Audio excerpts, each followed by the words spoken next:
How to turn on notifications on BeReal. In this video, I'm going to show you how you can turn on the notification. First of all, open the application. Now here on the right bottom, you can see a profile icon. Simply tap on your profile icon. So these are the profile settings. Now here on the right top, you'll be able to see settings. Tap on settings. So these are the settings interface. So here on the settings option, you'll be able to see notification. Simply tap on notification.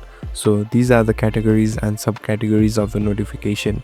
So you can choose which one to allow and which one to disable. So allow the one that you want to see and you want your mobile to receive. So here I'm selecting some and unselecting some.